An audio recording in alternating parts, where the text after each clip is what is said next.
Hello, my name is Anthony, and today I'll be reading to you my story, Don't Miss Out. It's the last great ice shelf. Stick around for after the story and I'll give you a little bit of a background as to its origins. Don't miss out.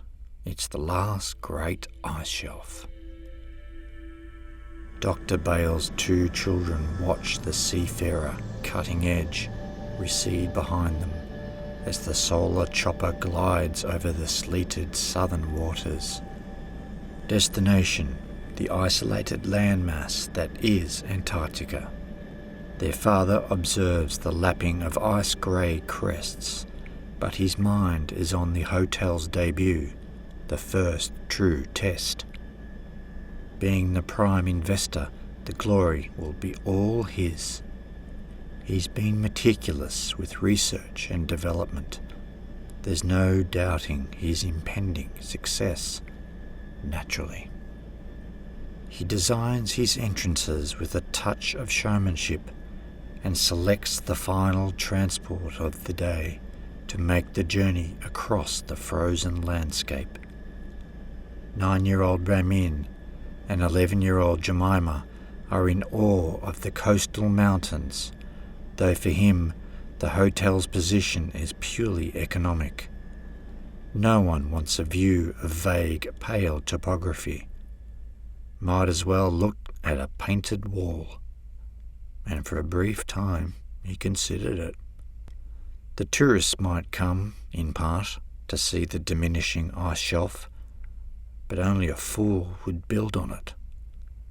The entire venture was extremely expensive as it was, but a few donations in the right places can drill many an ice ball.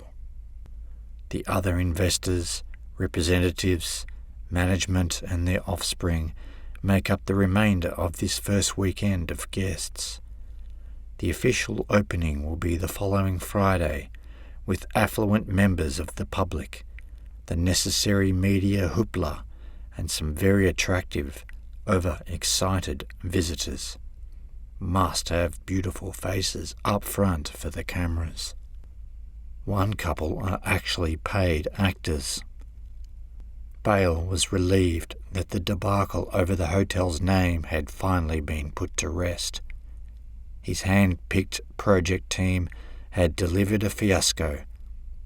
Participation Point, Hotel Icebreak, the unimaginative South Pole Oasis, the barely pronounceable Gonda-Wonderland Wigwam, and the worst of all, the Frigid Haven, which sounded more like a Scandinavian brothel. In the end, an IT nerd presented Terra Australis Incognita. There was a meaning behind it, something to do with the early explorers. Bale didn't know or care. It possessed that exotic flavour. He took it for his own. And why not? He's the one footing the bill. In sight of Shackleton Range, Bale asserts into his headset, "Circle round." The mountains were seemingly designed just for them. He had been to the hotel many times, of course. He was there when the generators were ground into being. What an orgasmic moment that was. As is this dioramic perusal. It isn't as though he wants to value the moment with his 2 children. It never crosses his mind. It is simply masturbatory in context. He's a dedicated enthusiast for self-service, and always has been, in part because no one else can live up to his expectations, and yet he demands that he first earns the privilege and thus creates the recipe for his success. His affliction with this particular pleasure once bothered his wife, but she ceased complaining after their children were born. He refused to hire a nanny, not for his blood. For the most part, his wife was maternally too preoccupied to lament her scant sex life. As far as he was concerned, She was fulfilling her purpose, and he severed his counterfeit devotion to her. Another objective reached. An hour later, they are in the presidential suite. "Open," Ramin says. The windows become translucent, allowing the white to slice in. "Jesus," says Dr. Bale. "Sorry, Father. Dim." The glass darkens. His sister Jemima says, "You're the dim one, Ramin." Ramin stares evil. "Watch it, or you'll be skating across thin ice. Ha ha, get it?" "You two control yourselves. Admire the view. It bloody well cost me enough." Ramin analyses the spotty distance. "What's that? Is that the penguins?" Bale drops an ice cube into his scotch and ambles over. "Damn well better be." Jemima says, "Can we go out and see them?" "That's tomorrow's agenda." "Where's the rest of them?" Ramin asks. Bale scrutinises. "That's the lot." "But Daddy, you said there'd be heaps of them." Bale places a firm hand on the boy's shoulder. "They were here when we first arrived. It's not my fault if they got cold feet." "Was that a joke, Father?" Jemima looks faint. "So where's the rest?" "Do you have to ask so many questions, Jemima? Annoying girl. In fractions, all right? Fractals, something like that. Dirty water. Does it matter? It wasn't like this in the planning stages. Don't worry about that. Certain people have paid the price." Ramin says, "They'll be getting jobs in waste purging, Father?" Bale sniffs his scotch. "They won't be getting any jobs." "Yeah, Germ, you're so stupid." "Father!" she complains. "You two always like this. I'm sure your mother is sick on purpose." He downs the scotch while the two youngsters homicidally glare at each other. "Make me another scotch, Ramin, then prepare for dinner." "Father, is this going to be another dull business meeting?" Jemima says, hand on hip. "This is important. People look to me for guidance." "Yep, it's boring," Ramin groans. "It's time you two began acting like Bales. The world would be in utter chaos without people like us. As I've explained, there are two types, those who lead and those who follow." Ramin hands his father the scotch. "It's okay, Father. I'll show them, if Jem can't." She shoots her brother a death pout. "God help me," Bale says. "Listen, you brats. If you behave, I may swing an early trip on the submerger." He had it planned already, but they didn't know that. The children looked to each other with creeping smiles. "Tonight?" "Don't be idiotic. Tomorrow, depending on your performance."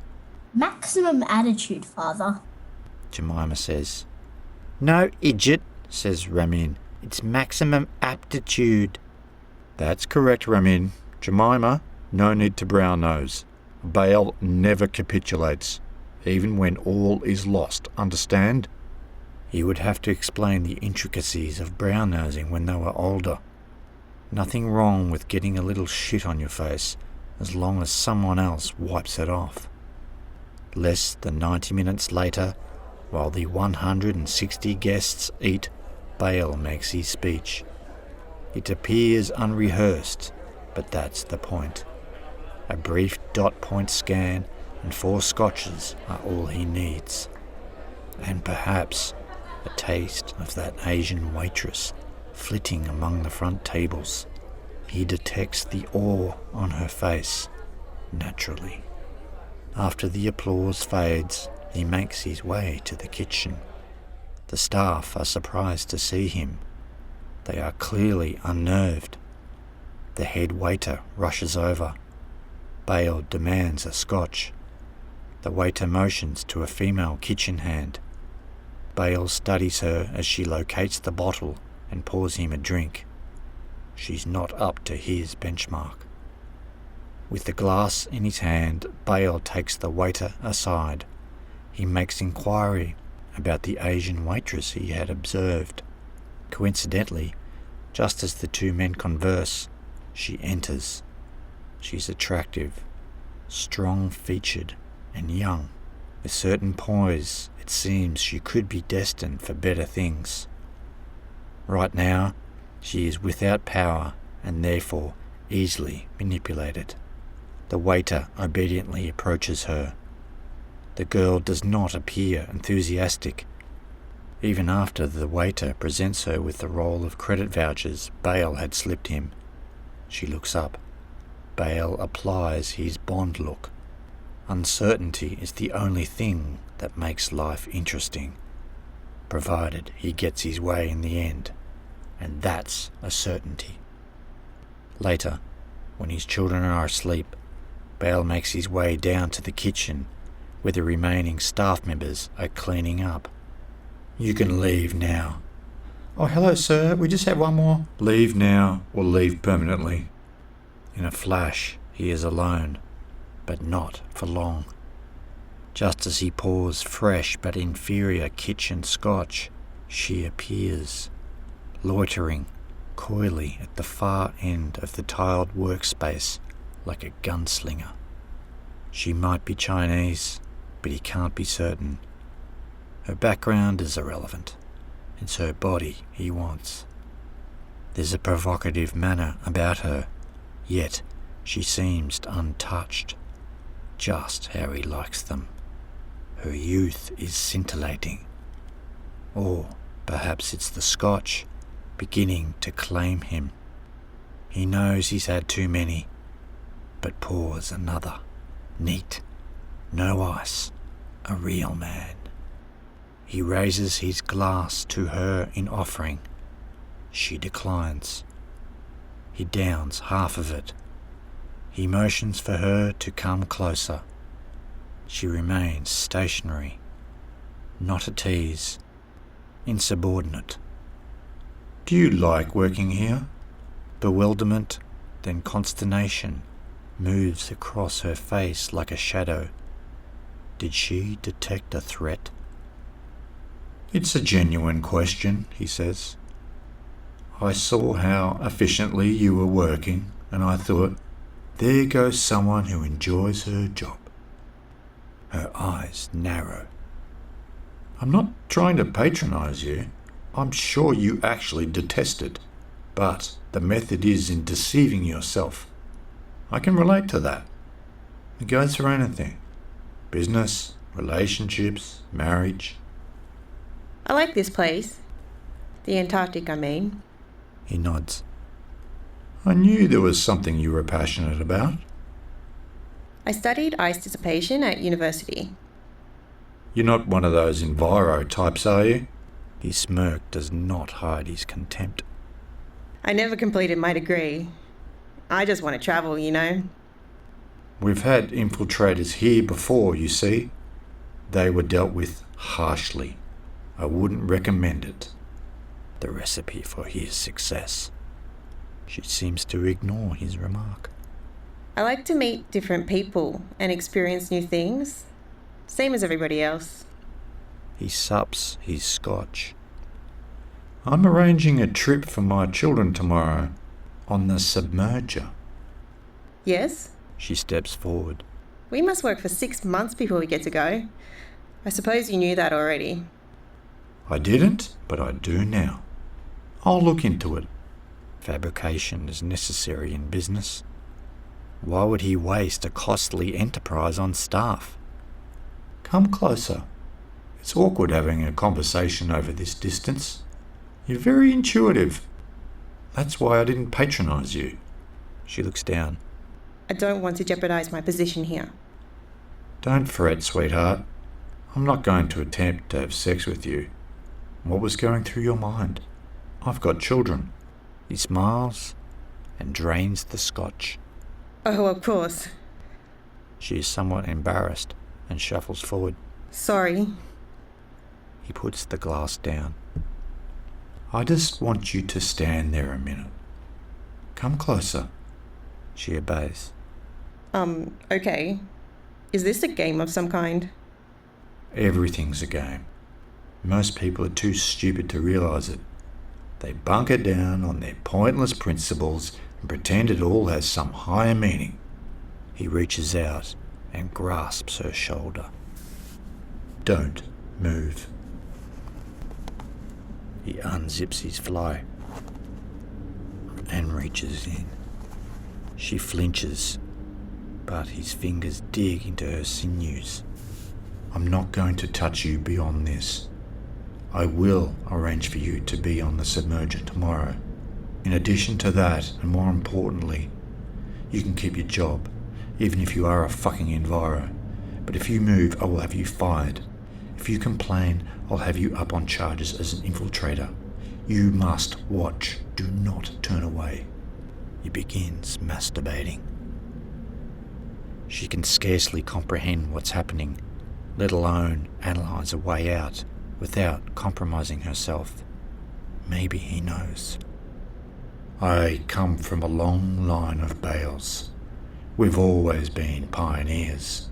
This is the last ice shelf, and I have brought it to the world. Let them have one last look, as long as they pay for the privilege. And if it disappears, which it probably will, I'll create other opportunities. His tone becomes more erratic. Hell, I'll manufacture the fucking ice and claim it as genuine. She feels sick, but also rage. It's taking all of her preparation to hold it together. They hadn't told her that it would be this difficult. Focus on the objective. You don't matter. I'll show you the way, sweetheart, he says, panting. I'll show you. I will. He ejaculates onto the tiled floor and her black shoes, naturally.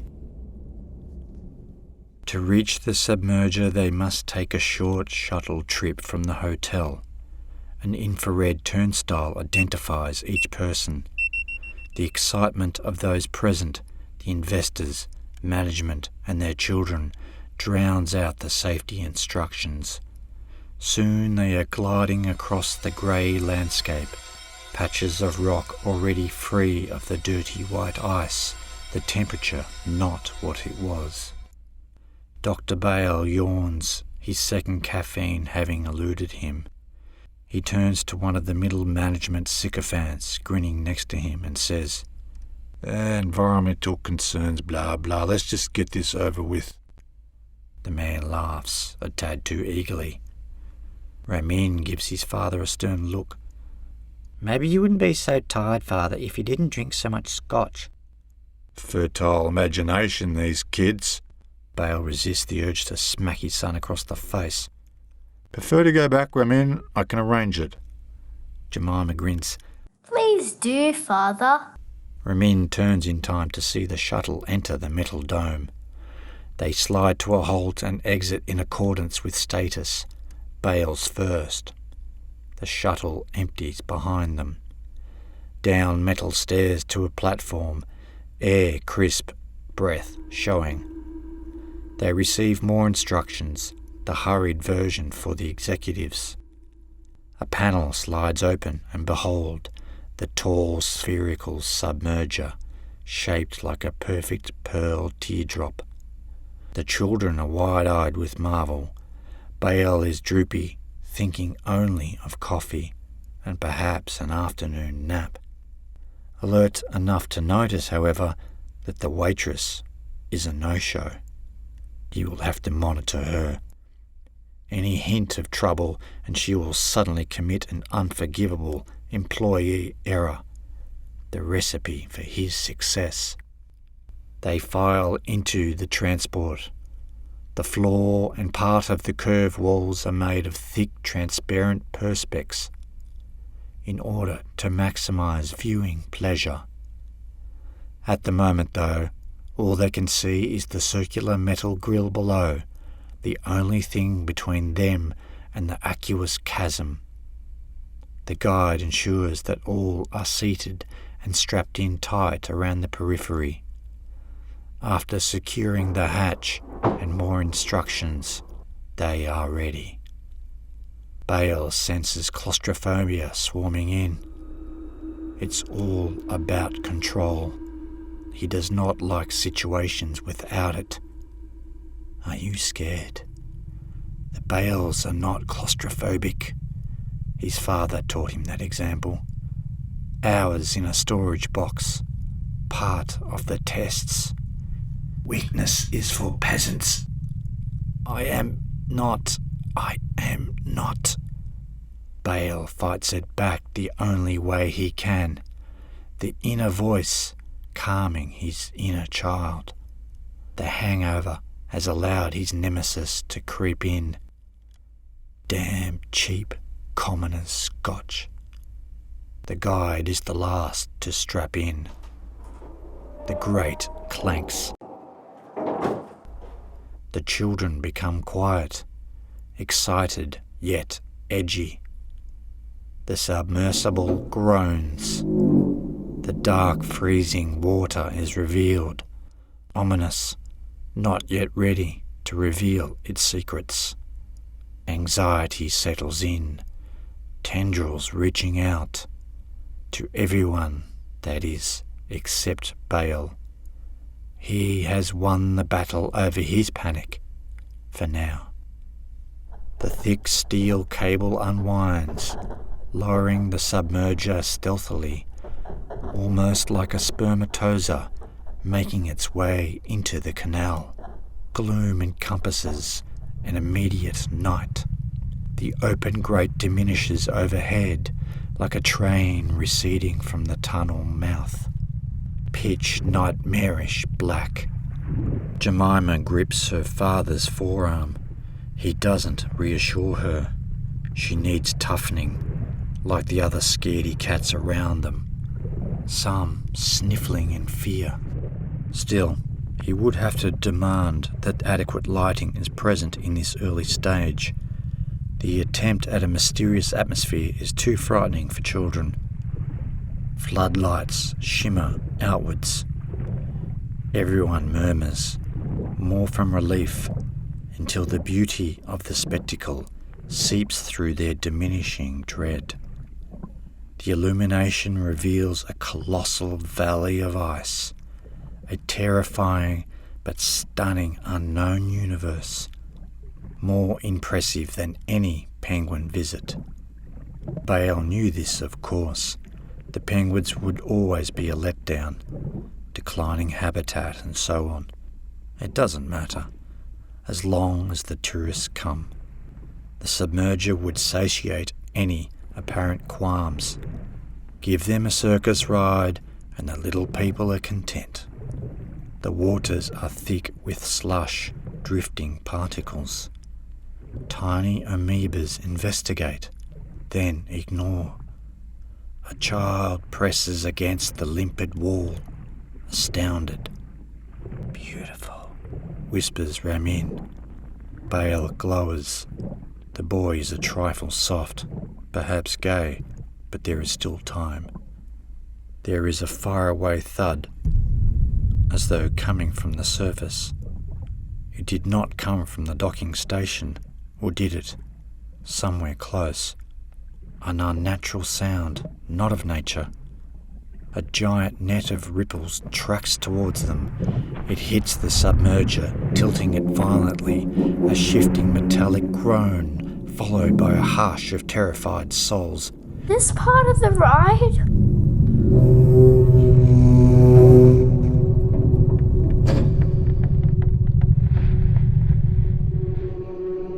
Another muffled detonation. Much closer this time. That's what it is, isn't it? A fucking explosion. Bale seethes. Some incompetent arsehole's going to pay. Outside, half of the world is closing in. The glacier is moving. What the hell's happening? Bale spits at the guide. Why are we moving towards the ice? The guide rises to his feet. We're not. They are being severely buffeted. Not without difficulty, the guide makes it to the controls. Oh God! Detecting his mood, the occupants tense. The children are crying. Some shriek. Adults attempt to calm them. Others are demanding answers and solutions. but there's no one who can soothe their terror. They can see the grate overhead, linked by the cable, their umbilical cord, but the station seems so far away. Falling, frozen pebbles turn to boulders. They pound the transparent roof. Bale flaps. "Get us back right now, you arsehole!" The glacier bears down hard against their embryo, earth quaking. The guide is thrown off his feet and smacks his skull on the floor. Everyone is too preoccupied to care. Jemima tugs on his arm. Father! The urge for reassurance in her eyes. Bale knows what's going to happen. It's only seconds away. He unleashes his belt and heads for the controls. The guide is on the floor, not moving. Inept fool. Bale waves across the controls. The visual display reveals they are already retracting as fast as possible by the looks of it. He looks up to confirm, but the grate is no longer visible. A skyscraper of ice has blocked them in. Damn it! How do I access communications on this thing? The tips of the glaciers converge. Ice pounds against ice, sandwiching the cable. Metal shreds. Unable to stand the enormous forces at play, the cable snaps. Bale is hurled to the floor. All power dies and blackness consumes them. Without heating, the cold already begins to permeate the shell. They are left with the grumbling sounds of Mother Nature's frozen vigour. The submerger oscillates, a mere drop in a torrent of fever sweat. Children howl, adults scream, but their sounds are confined by the embryonic fluid. He hears Jemima crying, but soon she is relegated to the outside world as he returns to his father's storage box. Lying on the cold, hard plastic in the dark, trembling with claustrophobia, Bale shrinks into a fetal position. His hand finds its way between his legs. For once he is limp. There is no recipe for failure. The submerger is nothing now but a fluttering stamp in a cockeyed whirlpool. It plunges beneath the Jewel glaciers as the bulk of the ice comes together with tremendous energy, a tearing heavenly crash. The down current from the collision seizes them, mere sediment in an eddy. They corkscrew down and down, further into the uncharted virgin womb, naturally. The Last Great Ice Shelf. Yes, that was a story I wrote back in about 2006, 2007. That was after the documentary, actually, An Inconvenient Truth, that got me thinking then about the ice and its diminishing capabilities and what could possibly happen. And I'd cross that with a businessman who would make an opportunity out of anything, possibly ecological disaster like that, or some sort of miserable situation. There's always someone ready to exploit it for their own financial gain. So I put those two and two together. To be honest, it's 13 years since I wrote it, so I don't actually remember all the details. But I actually am claustrophobic myself, so I kind of imagined the worst possible scenario, which was being in that little teardrop of a submersible, stuck beneath a glacier and then sort of cut off from the outside world completely, and having a hangover to boot. I just couldn't imagine a worse scenario. So uncomfortable to write even at that ending, but it is quite a powerful ending. I do like it. And the worst punishment for Bale, but unfortunately, like in a lot of situations, they take the innocent with them. All innocence is lost at the end. That story, one of the earliest stories in Pseudo-Stars, my book, which you can find on anthonyjlangfordbooks.com. Thanks for listening, and I'll hope you check out some of the other audio stories that are around.